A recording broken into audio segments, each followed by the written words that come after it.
We're back for another episode of Sunday SoulDay with Dr. Negus Rudison, a sought-after orator and community ally. He's the former chair of the City of Des Moines Civil and Human Rights Commission. Then in 2015, he launched Rudison Consultancy Group as a cultural memory specialist to offer cultural community networking advising as well as cultural competency training for agencies and organizations across the region. What is a cultural memory specialist, you ask? I ask myself the same thing. Let's dive in and learn a little bit more from this impromptu conversation with Dr. Rudison. Thank you so much for your patience. I'm so excited to talk to you. Well, thank you. Nice to, I was happy to talk to you as well. Yeah, I love your background and would love to learn more, tell me a little bit about yourself. I somehow the algorithm worked in my favor and you came up as a suggestion and I was like, oh my gosh, it's doing amazing things. So I just want to learn a little bit more about it. Oh my goodness. Okay, well, it's nice to meet you. You as well. And I know you're the daughter of Roger Craig. And I end up, as a matter of fact, played against your father in college. No. Yeah, I was a student athlete at New Mexico State University. And Oh, we did not have any business playing Nebraska. they were pretty phenomenal. We, we. Okay. I was a running back as well. Your Oh. dad and I, we were born in the same year. Your dad's Davenport. I grew up in Houston, but my mom is from Des Moines and my dad was from Marshalltown. This is what fascinates me about the world, like in what I do. I tell people all the time, as large as we think the world is, it's really small, and like I didn't even know our lives were that connected, Yeah, when I reached out to you. And I was, fascinated about your background. I was like, oh, I would love to learn his journey, because that's really what I share. Like, I think there's so many gifts in everybody's journey, yes, there is. and so many beautiful lessons that we, have been able to learn throughout our lives, and and none of them are alike, but yet they're similar enough where people can see themselves in you, Yeah, or through your pain to purpose. And so, yeah. so I'm always so curious. Did you grow up? I grew up basically in Fifth Ward, Houston, Texas. Wow. Yeah. Um, my father moved from Marshalltown and moved to Houston and started working for some a furniture and appliance company and end up suing the guy, going to court, and he ended up opening up his own furniture business. Wow. And it was in Entrepreneur back then. I love it. oh yes, yes, and then during segregation, it was just the way it is. It was my dad had a monopoly on furniture in the northeast portion of Houston when it came to the Black community. That's amazing.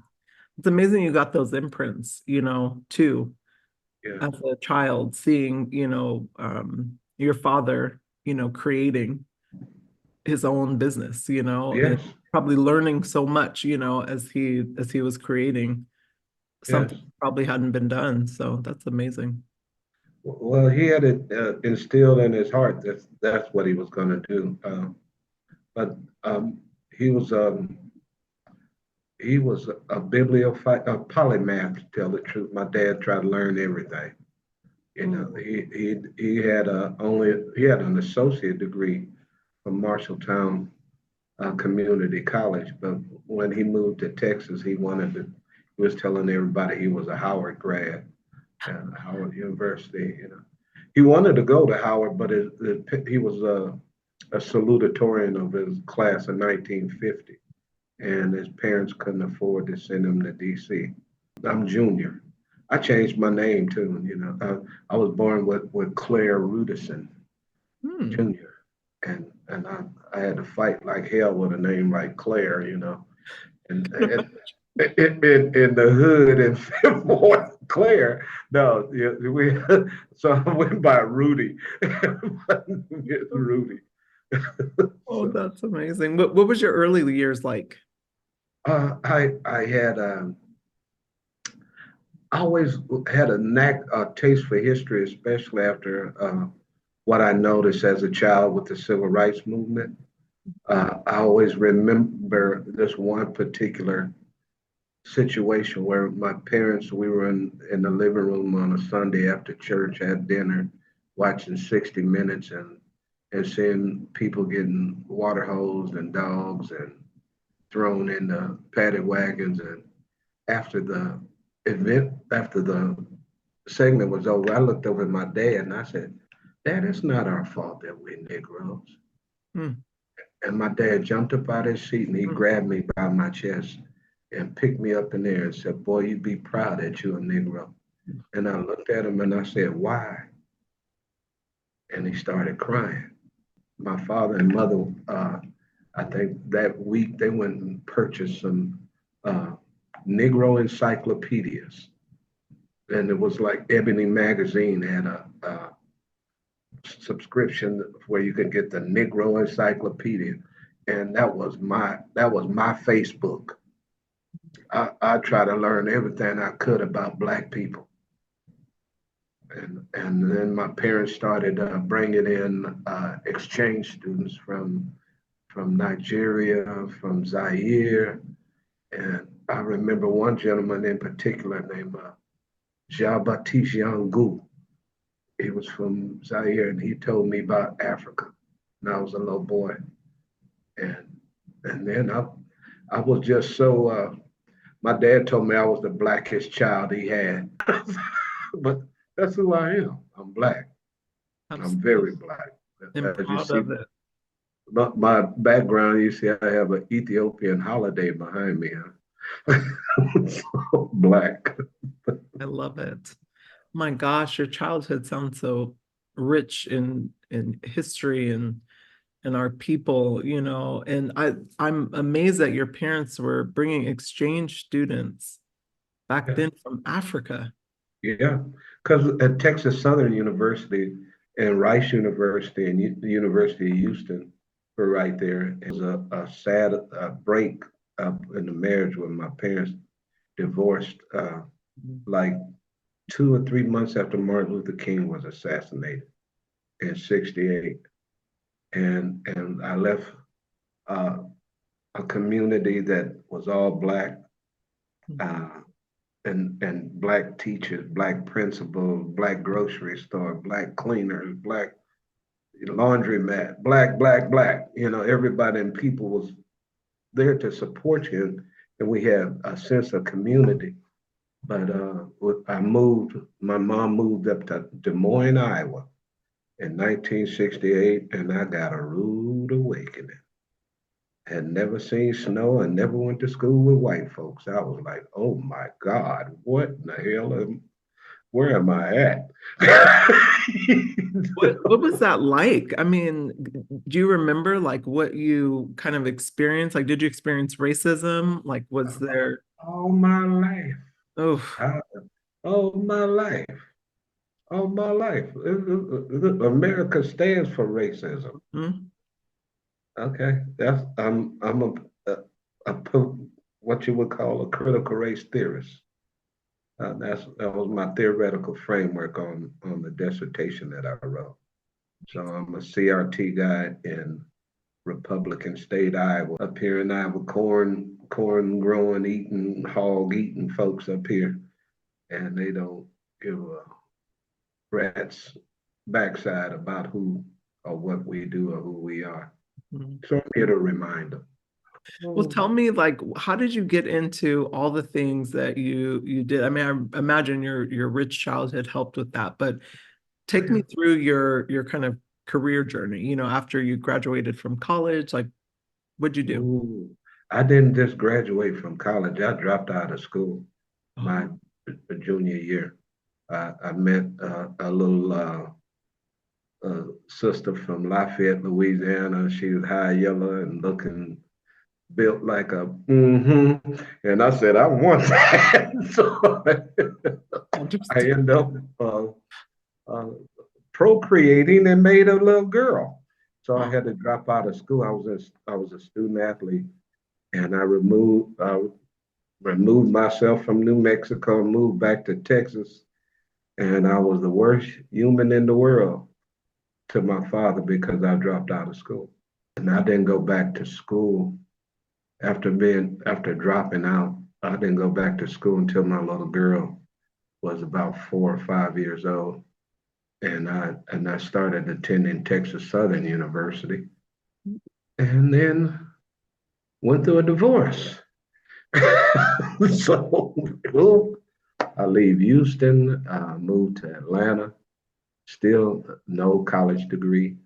I had two universities that I had attended, one 3 years, the other one two, and no degree. And I moved to Des Moines because my mother had retired from the Urban League. She was the chief operating officer for the Houston area Urban League. Wow. And all I heard coming up was about equal employment opportunities and creating opportunities for Black people because of what we were going through Jim Crow and segregation. And that was instilled in my mind. I saw Black men and women who were focused on trying to do some things to help um, integrate our people into this society. Mm-hmm. And then I just saw all of that, and but what I remember, it was basically I was working. I became a pastor of a church. I was a pastor of uh, a New Friendship, associate pastor of New Friendship Church of God in Christ. Then I became a senior pastor of a missionary Baptist church in Fort Dodge. One of my friends at church who got ordained as an elder in the church, he had his Ph.D. and he went to school at Drake in Iowa State, and he kept saying, "Man, going back to school, go back to school." And I was like, "Man, I'm 48, 49 years old. I hadn't, no, man, going back." And I ended up just giving him all the ways that I couldn't, and he showed me how I could, and then I got in and got my bachelor's in 3 months. I was mad. If I had a rubber leg, I'd kick myself in the ass. So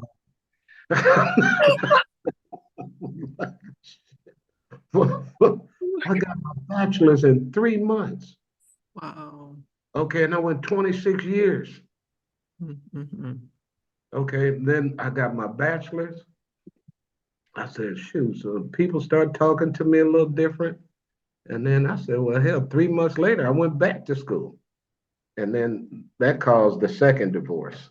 Because I went back and I went back to school and got the master's. And after that, I think 3 months after that, I got divorced. The woman said she didn't want it no more because I was in school too much. Well, okay, so I kept on going till I went through that divorce and went on back to school and worked 6.5, almost 7 years to get a PhD. Yeah, now they call me doctor. I was talking to one of the city council men the other day. I'm a commissioner, chair of the commission on the Civil and Human Rights Department for Des Moines, and I was talking to the council person that from the area that I'm representative of, and I said, "How you doing, Councilman Coleman?" He said, "Well, do I have to call you a doctor now?" He knew me from the past. I said, "Well, I called you Councilman, and I earned what I got, just like apparently you did. You won the vote, so don't question or ask me about calling me doctor." You know, as a matter of fact, my dad always told me, he said, "You know what they call a Black man or Black woman with a PhD? Do you know? No. Nigga." Mm-hmm. Sometimes that's what they think because they look at us and just say, "No, the Afrophobia in this society." So people just if we doing it, it's not as good. Mm. It has to be better if somebody else did. Mm. I know that I used that word abruptly, and I saw your face because I'm a Southerner. I've been up here in the Midwest for 30 years, but I'm still a Southerner. Mhm. Absolutely. No, first, thank you so much for sharing that. And I love that you allowed someone to show you that you could go back to school and you still did it and you finished. We share this in common because I didn't graduate from UCLA. And I didn't let it hinder me, you know. Mhm. But it definitely gave me a certain kind of energy, I would say, where I always felt like I had to work, on top of being a Black woman 10 times harder, um, Yes. because I didn't have that. And I always thought I could be fired, uh, for not having it. And so it's interesting we share that in common because I have thought about, maybe down the road, that's something I'll look at, where I'll go back, and pursue my degree. So you're inspiring me. I love it. Well, my uncle, he got his PhD from UCLA. Uh, he uh, he lives there in Baldwin Hills, but he's a retired toxicologist and clinical pathologist. He was a student athlete too at Southern. He played football and ended up leaving Southern, went to Tulane and got his master's and got his PhD at UCLA. And he worked at Cedar Sinai Hospital for, I think, about 35 or 40 years almost. He just retired not too long ago and wrote a book for NASA just about Excuse me. three Wow. months ago, 3 years, yeah, 3 years ago. You'll have to introduce me to him. Yeah, Amazing. Alan Rudison. Oh, amazing. Well, now tell me about your role right now, your job. Like, what does that mean? Because educate our audience a little bit. What I do, I am a cultural memory specialist. In other words, I remind people about the past. And I've been labeled as an autodidactic African historian because I just had a flair for reading. Because, like I said, my father as well as my mother were both extremely literate, and I worked in the Houston Public Library for about 7 years, and they were paying me to learn. It was like, hey, I did that. When I went to work, it wasn't really work because I was always reading something, putting up books and reading. And I remember one of our reference librarian was going through maternity leave, and she asked me. She said, "Come here, son." I said, "Yes, ma'am." She said, "What section will I find history?" I said, "Oh, 305. What section will I find this and that? Oh, 974. What section?" She said, "Son, come in." She said, "I got this lady leaving because she's about to have a baby. I need you to be my reference librarian. And I can't really make no changes in your pay too much, but I'll give you something extra for if you do it for me." And I ended up doing it for a year because the woman didn't come back. So they had to end up going find somebody who had a degree in library science to become a reference librarian. But she told me, she said, "Son, you need to go back to school." She told me if not, she that's a nice way of saying it. When she told me get your bleep back in school. I said, okay. But I love Yes, that these ma'am. people, I know, but I love it. I love that these people were placed on your path, Yeah. and I think we all have that, but we have to be in a place to receive, Yes. the message. And so it sounds like you were just in a place, you're a student and a teacher. I live my life similarly and have read, hundreds, probably thousands of books. I lost count after a certain point, but I live my life as a teacher and a student. So tell me, like, as a student, who were some of your favorite authors or books that you can share with our audience? Oh, first and foremost, Franz Fanon. Wretched of the earth, black skin, white mask. Lord have mercy. Franz Fanon, uh, Dr. Yusuf bin Yakanan, Dr. John Henry Clark. Um, I had the opportunity to meet Alex Haley, and I talked to him for about 2 hours after he did a lecture in New Mexico State. What was that like? Oh, he was so he was talking about the Roots, because Roots came out, I think, 76 or 77 when I was in high school and went to an all white Catholic high school. Oh my God. And I was Kunta Kinte, Chicken George, and Fiddler for the whole year until I fought so much they said, "Oh, leave that dude alone because he'll fight you." So I had Dr. Zuberi Wamba. He was a former Secretary of Communications for Julius Nyerere over in Tanzania, and he was one of my political science professors at Texas Southern. Also had Dr. Thomas Freeman. Dr. Thomas Freeman lived to be 101. Worked for 48 years at Texas Southern University. No, the only days he missed because he was sick. He was there every 48 years. Amazing. That is amazing. I remember I took his class on, he was the dean of the Arts and Science Department. And I took his class of Philosophy 101. I had 19 credits I was taking that semester. I'm trying to hurry up and graduate. I'm thinking I'm getting closer to it. And I took his class, Dr. Freeman, Philosophy 101. He told us, here's the syllabus. Read it, do everything on the syllabus, because if you do, you'll do well.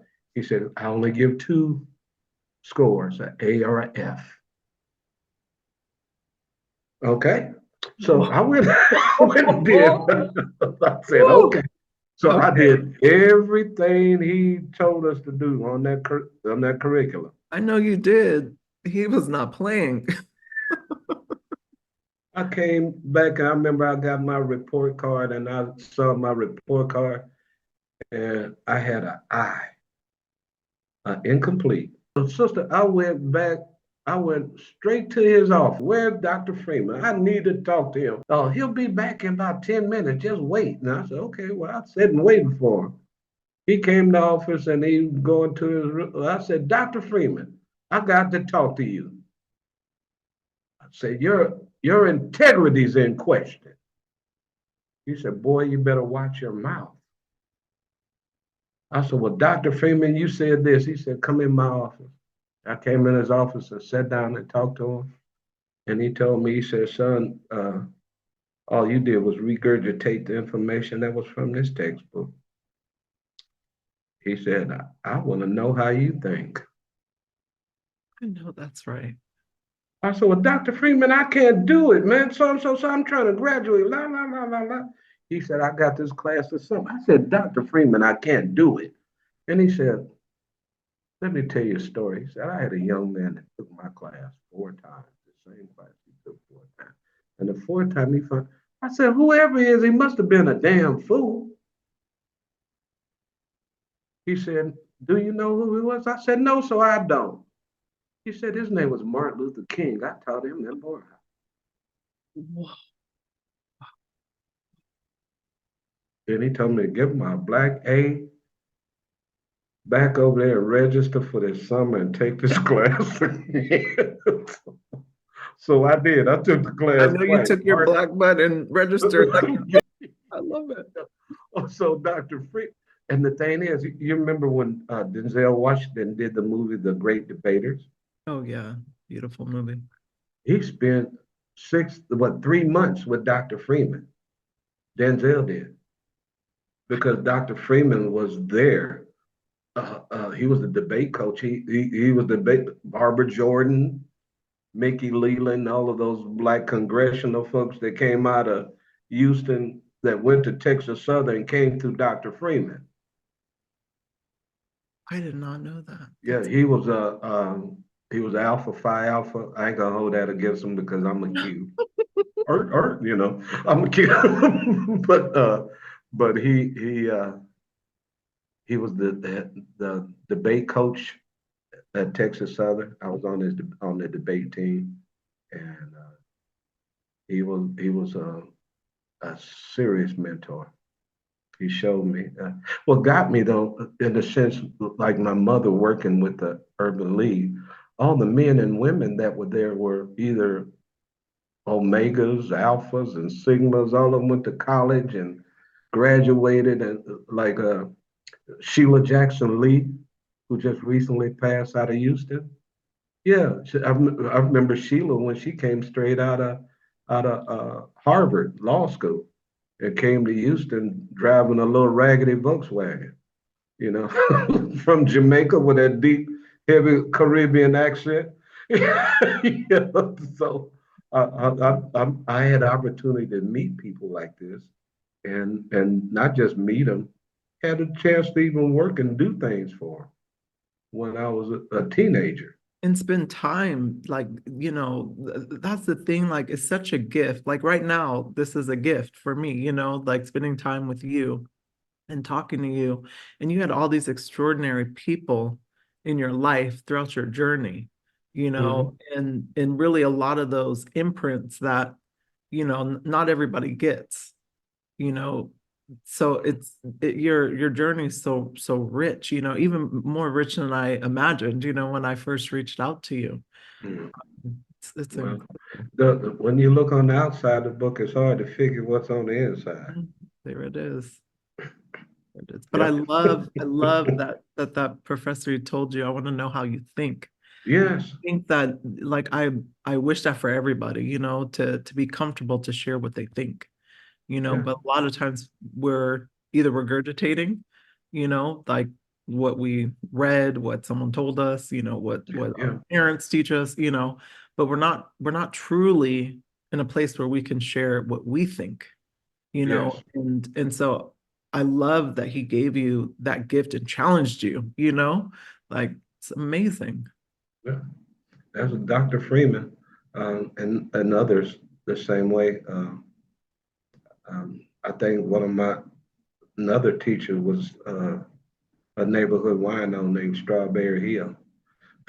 he, he, he was he was a World War II veteran, but he had seen a lot of stuff and been in a lot of places, and everybody just called him neighborhood wino, Strawberry Hill. But he would sit down and drink his wine and start. We sit up under a tree watching people playing dominoes, and he just go off in all long dissertations on things that he had done in the past and places that he had been in.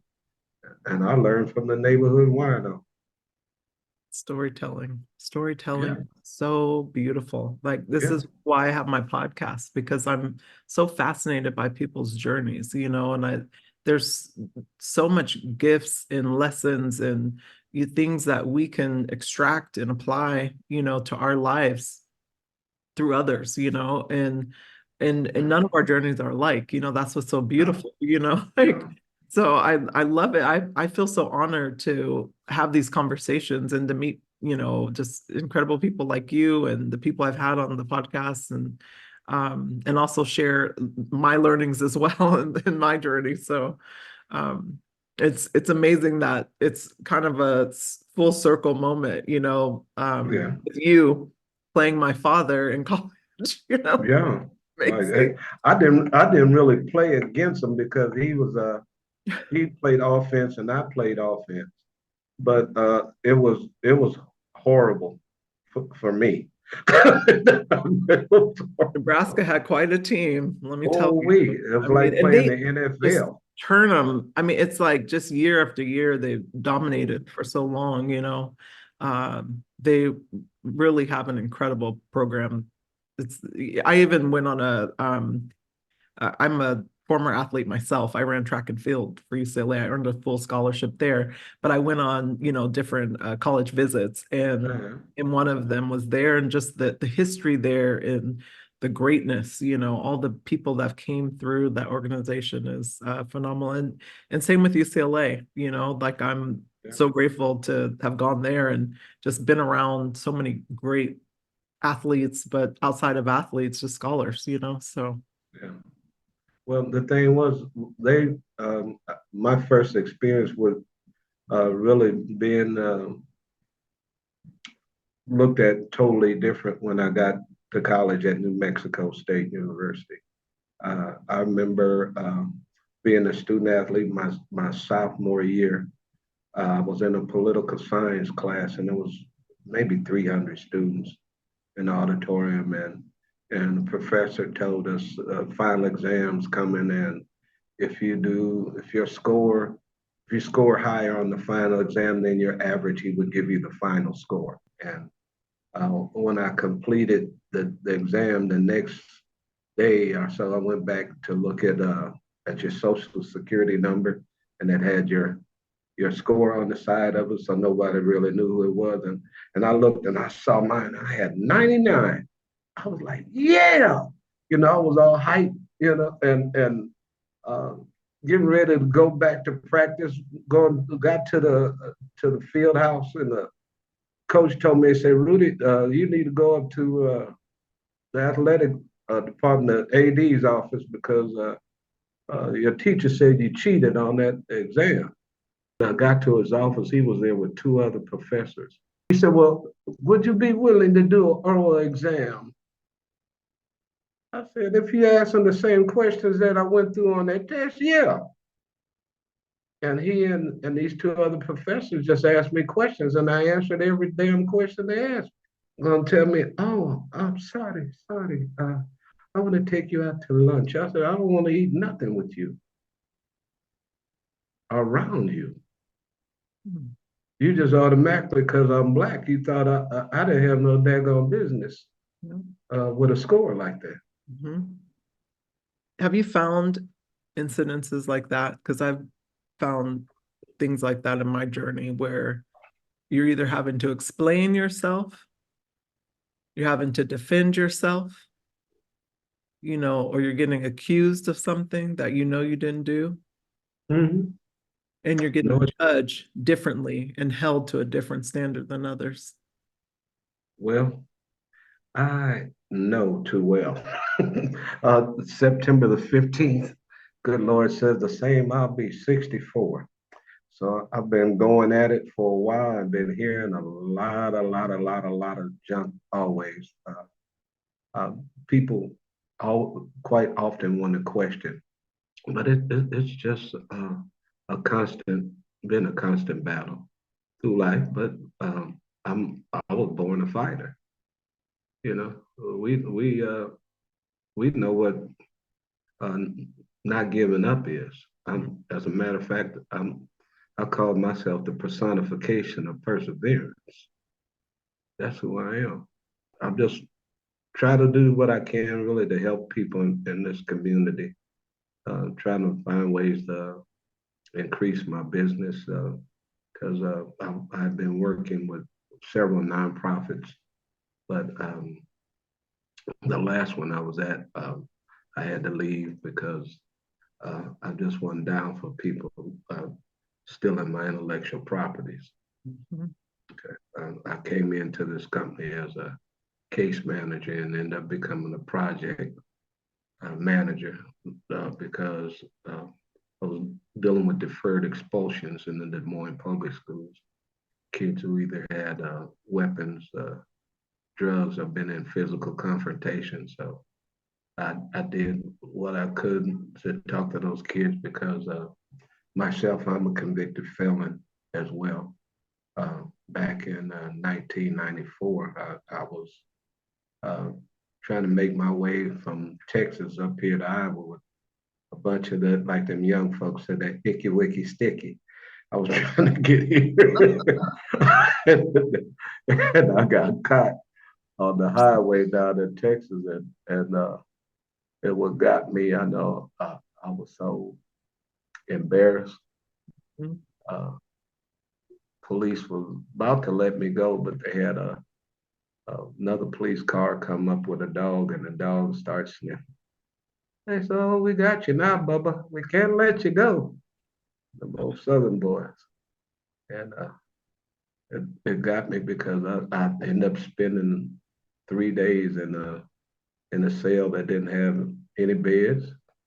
Uh, the toilet was the same thing, that there was a water fountain was on the top of the toilet, and I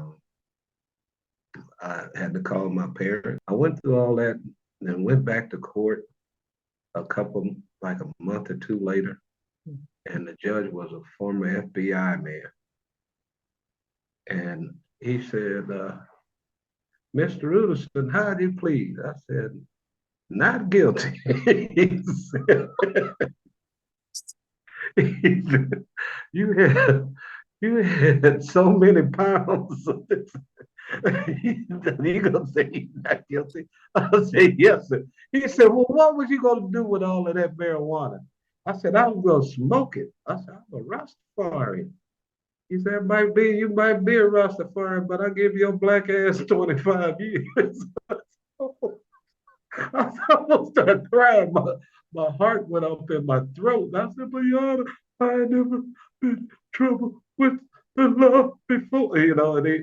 And he said, "Rudison, Claire Rudison." He said, "Do you know Rudy Rudison?" I said, "Yeah, Your Honor, I am Rudy." He said, "Oh, you that little old running back from Houston because I broke a Texas high school record that still holds for the most yards ever rushed in one game. In a high school game, I ran for 599 yards in one game, Wow. 7 touchdowns." And a bunch of people, they said, "That little dude, he's little and he's fast though. He's quick and he's hard to hit." So he remembered me, and he told me to approach the bench. He said, "Son, tell me." He said, "You are not going to sell it?" I said, "No, sir. I'm going to smoke all of it." I said, "They don't have no good weed in Iowa." you know, he said, "I'm going to give you a break." He said, "Since I know you, I'm going to give you a break." He said, "I was going to give you 25 years, but I'm going to give you 10 years of probation." He said, "I want you to go back and go on rehab, get some um, chemical dependency help.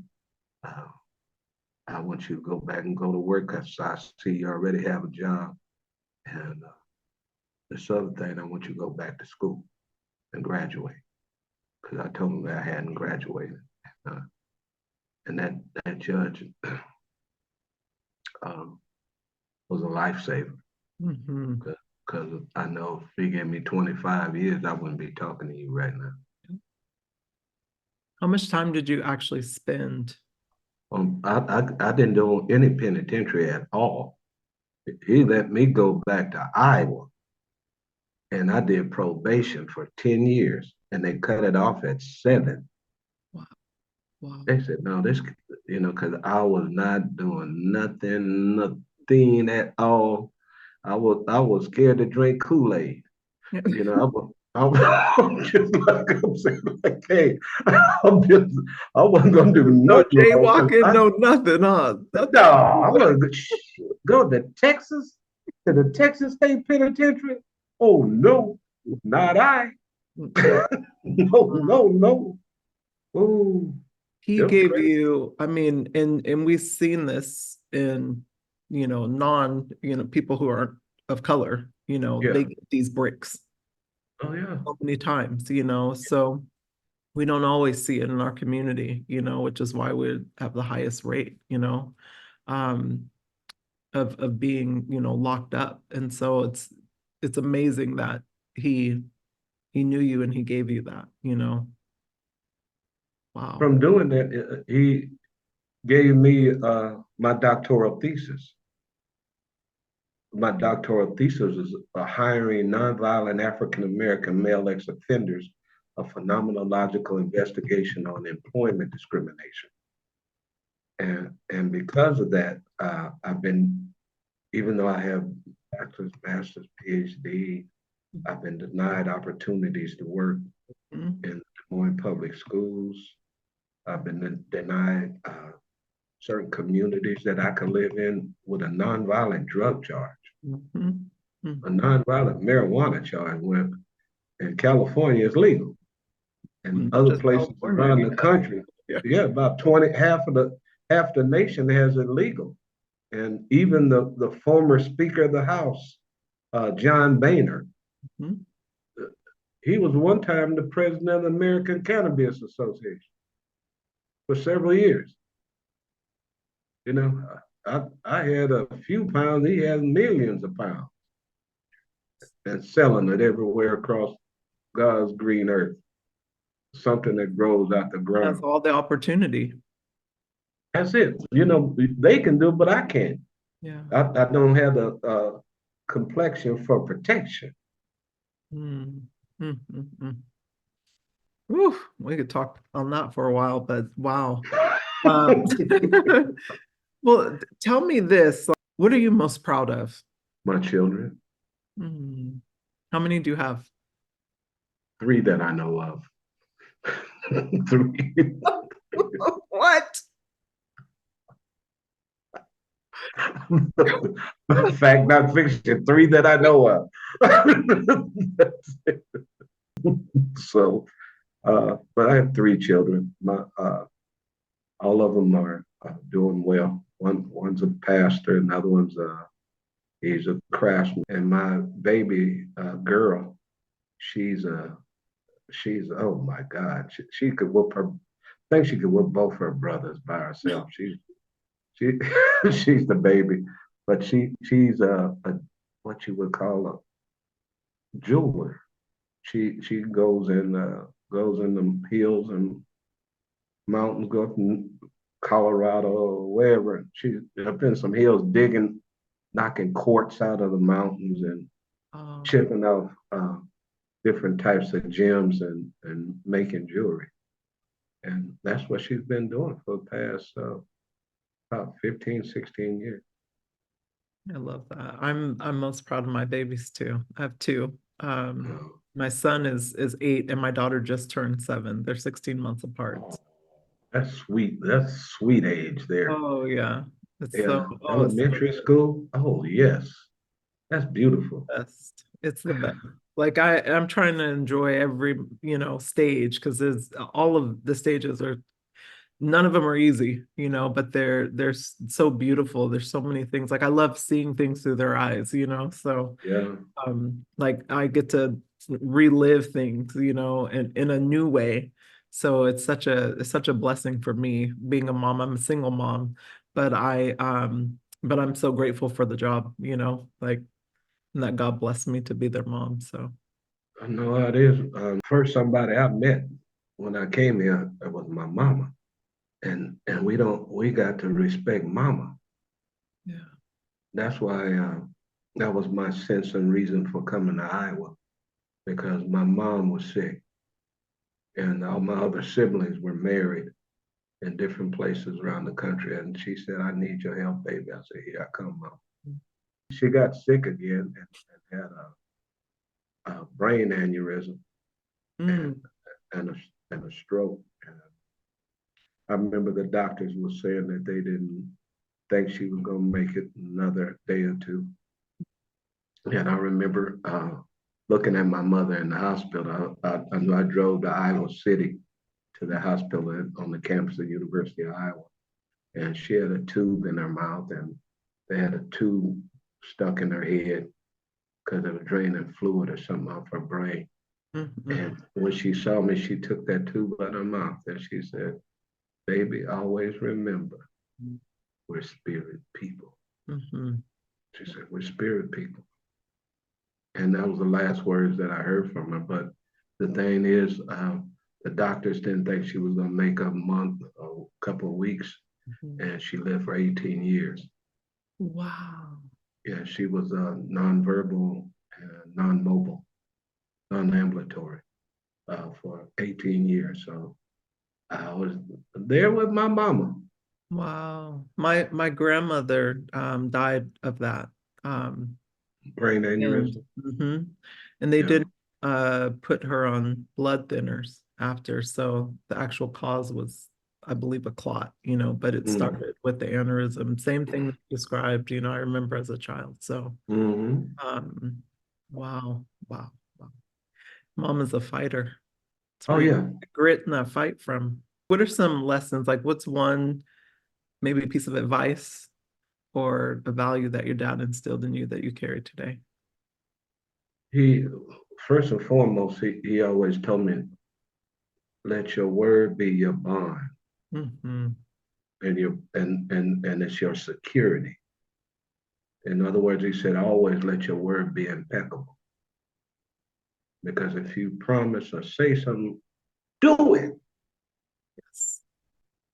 Do it. And then he also told me, he really just taught me some of those things like my dad, like he taught me how to hunt, how to fish, how to sell furniture, how to repossess furniture. They taught me how to ride horses. I thought I was going to be a cowboy, me and my little brother when we was growing up.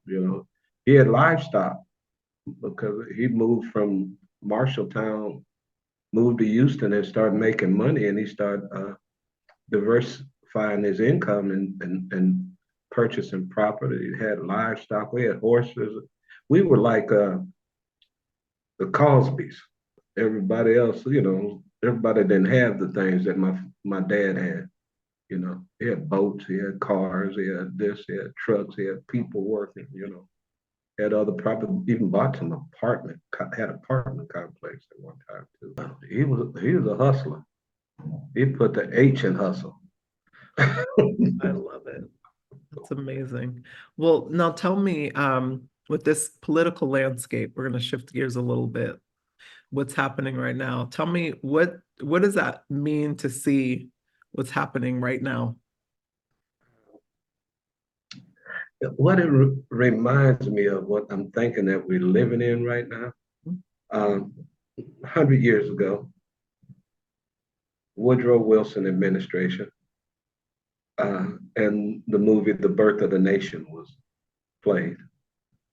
And I'm just hoping that we don't have a red summer of 2025 because this one individual with his narcissistic self uh, and feels that if he doesn't win, Mhm. it's going to be a bloodbath. I'm living in Trump country,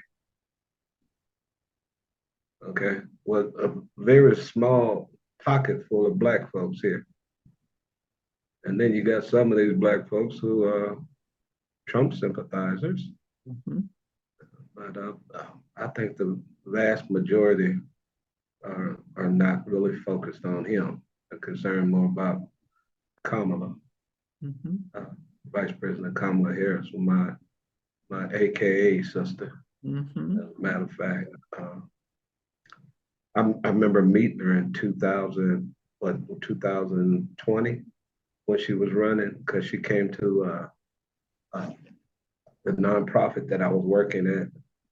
And I remember when I went up to address her, shake her hand, I said, I've read an awful lot about you, uh, Miss Harris. And she said, I know an awful lot about you. I said, oh, Wow. so what the hell do you know about me? Didn't answer that. But apparently they had some type of maybe some dossiers on us. But I know I've been labeled as a radical, Mhm. because I am. I'm absolutely radical. Mhm.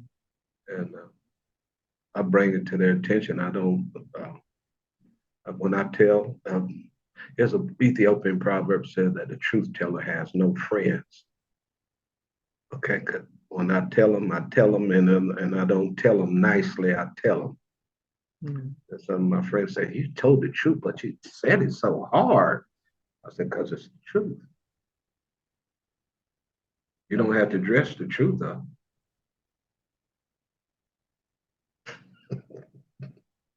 So I'll give them the naked truth.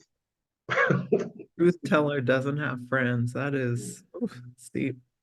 Yeah. Think about like, if you take that concept and think about like, if you have a family line of generational trauma and curses and you're a truth teller, and a curse breaker,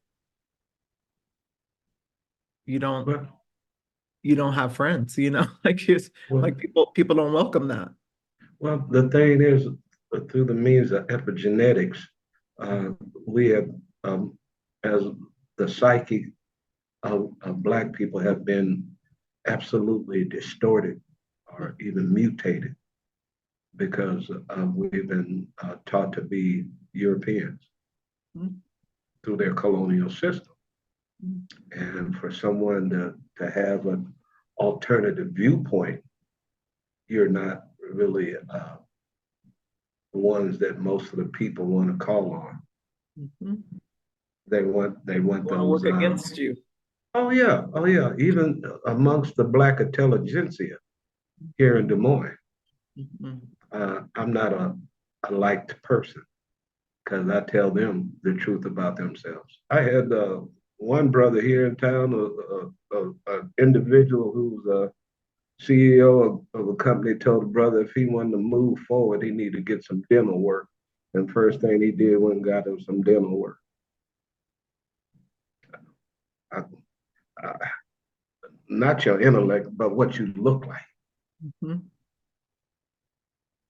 A So lot of times that's what people focus on, because yeah, it's more yeah, comfortable. It's all about, it's not what's in you, it's the yeah. external. That's what people, that's like what I find even in my profession. I've spent, worked in games and tech and, now building companies myself, but I find that people can only meet you as deep as they meet themselves, That's true. so, And so a lot and of times they're and, not. and they come.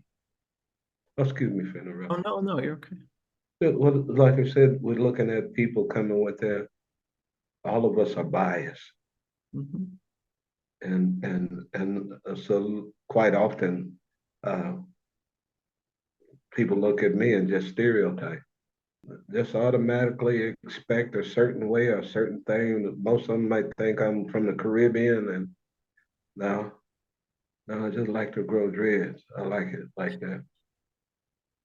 I got happy when my hair got nappy. That should be a book. Oh my goodness. This has been such a beautiful conversation. I'm like, it just fueled my soul in so many ways. Like, I love talking to you. Oh, that's nice. Yeah. It's interesting talking to you as well.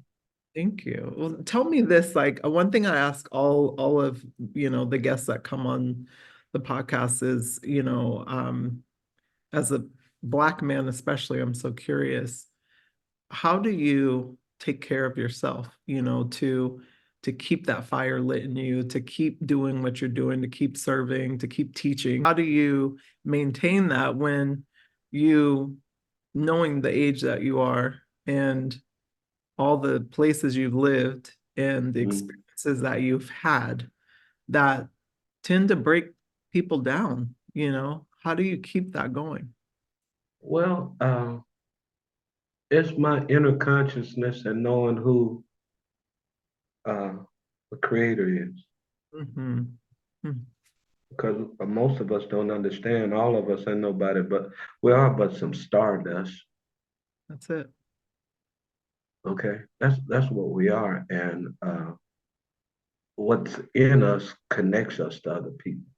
So some magnesium and cobalt and coltan and diamond and copper that was in you drew towards me, and we connected, and that's the way um, I'm inclined to believe how we function. Thank you so much for this. That was so beautiful. Thank you. Well, This has been you're amazing. welcome. Thank you. I'm just who I am.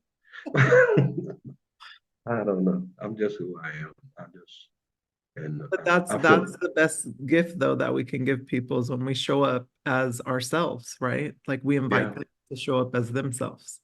and whatever that is, even if there's difference of opinions and, belief systems, whatever. Yeah. I think it's a gift when we allow people to show up as themselves, but the best way to do it without saying anything is just first being who you are. So Yeah. love Thank that. you for, I could talk to you forever. I So, know. I'm like, I love this. I'm like, it's good energy, a beautiful oh, energy exchange. So I really appreciate it. And I know like our audience is going to love it too. Like I love sharing different stories because that's part of the fuel. So my show is called Sunday SoulDay. And I believe we carry church in us. okay. Go to church, and I don't align with any religion because I think that limits me. And so I've studied all kinds of religions, and I believe God works through us, you know, in all of our interactions. Um, so I created this podcast because it's weekly fuel for your mind, your body, and your soul, you know. And so as we're talking, you're fueling people's soul just with your journey, and your experiences, your lessons, the lessons you got from your father, like all those things, it'll resonate with people. So I'm so grateful. Thank you so very much for the opportunity.